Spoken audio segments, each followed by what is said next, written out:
Eh bien bonjour à tous, c'est Aquabio, bienvenue sur ma chaîne. On se retrouve pour une nouvelle vidéo où on va réaliser un bac pour crevettes Caridina. Dans cette vidéo, nous allons réaliser un bac pour Caridina. Donc tout d'abord, j'ai eu cet aquarium sur une brocante pour la maudite somme de 4 €, donc c'était une plutôt bonne affaire. J'ai retiré tout ce qui était dedans, des plantes en plastique, tout ça.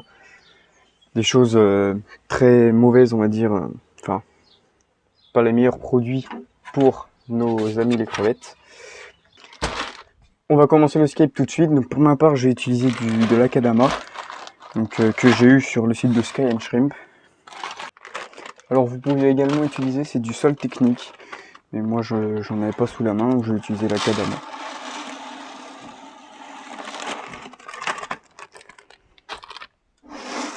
Alors inutile de mettre trop de substrat, parce que déjà dans un premier temps je ne vais pas planter l'aquarium. Enfin du moins il n'y aura pas de plantes à racines, juste des plantes épiphytes. Si j'en mets en tout cas, je sais pas encore, je me déciderai après.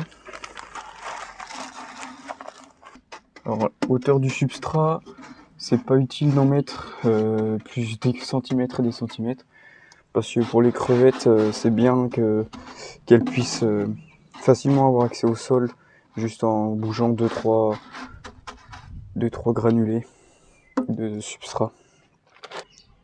Je vais ensuite installer la petite coupelle de nourriture que je vais placer ici au niveau de la trappe, juste là du couvercle, pour pouvoir donner à manger plus facilement.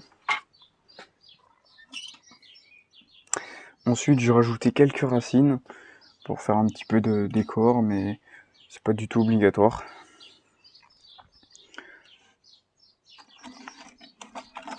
Pour faire en sorte que les racines tiennent, vu qu'elles vont sûrement remonter à la surface parce qu'elles vont flotter, j'ai utilisé une pierre de lave pour essayer de les lester et les caler dans le fond de l'aquarium. Ensuite, on va mettre en place la filtration. Donc pour la filtration, j'ai fait le choix d'un filtre Aquael. Donc c'est pas un exhausteur, mais c'est pas bien grave parce que c'est une mousse très fine qui est branchée sur une pompe à très faible débit, réglable d'ailleurs. Donc c'est la Minipa de chez Aquael. Donc c'est un bon filtre, je l'utilisais déjà pour un précédent aquarium à crevettes qui fonctionnait parfaitement. Donc je pense que je vais le mettre là. Voilà. Pour ce qui est du chauffage, je vais utiliser un thermoplongeur de chez Tetra. Donc c'est un 25 watts. Voilà. Donc il fera largement l'affaire. Hein. Ensuite, je vais rajouter de la mousse. Donc la mousse, c'est celle que je fais pousser dans mes petites boîtes comme ça, que je vous ai montré dans une précédente vidéo. Donc elle se développe plutôt bien. J'ai pas trop de problèmes. C'est assez lent, mais ça se développe. Donc je vais en prendre un peu pour aller les caler dans les racines. Ça va faire un joli effet naturel.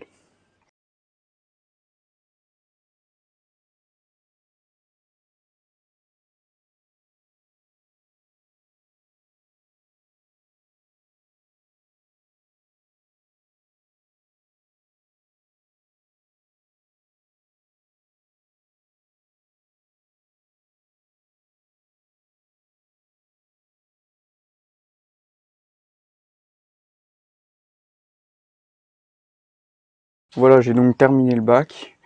C'est simple, c'est joli, c'est de la récup. Et franchement, ça fera largement le taf. On va procéder à la mise en eau. Donc je vais vous expliquer tout ça quand j'aurai mis l'aquarium en place. J'ai donc mis l'aquarium en place. On va plus qu'à le mettre en eau. Donc ce que je vais faire, comme c'est des crevettes Caridina, il faut vraiment faire attention aux paramètres d'eau. C'est pourquoi moi je vais utiliser de l'eau osmosée, que je vais reminéraliser avec ça. Donc c'est du shrimp minéral que j'ai eu chez Aqua Designer Shop. Donc c'est une solution liquide, c'est pour reminéraliser l'eau. Et on a juste à mettre la pression, le nombre de pressions qu'on veut pour tant de litres, pour avoir les paramètres qu'on souhaite pour l'élevage de nos crevettes. Donc voilà, j'ai mis mes 10 pressions. Il n'y a plus qu'à attendre que le sel se mette bien dans l'eau. Et le tour est joué, l'aquarium sera fini. Donc on se retrouve après un petit saut dans le temps. Donc là on se retrouve 15 jours, 3 semaines après avoir mis le bac en eau. Et on va tout simplement constater que tout s'est bien passé. Ouais, il y a un petit peu de moisissure cette espèce de champignon qui a poussé sur les racines. Et ça, on avait déjà pu le voir dans mes anciennes vidéos sur mes biotopes.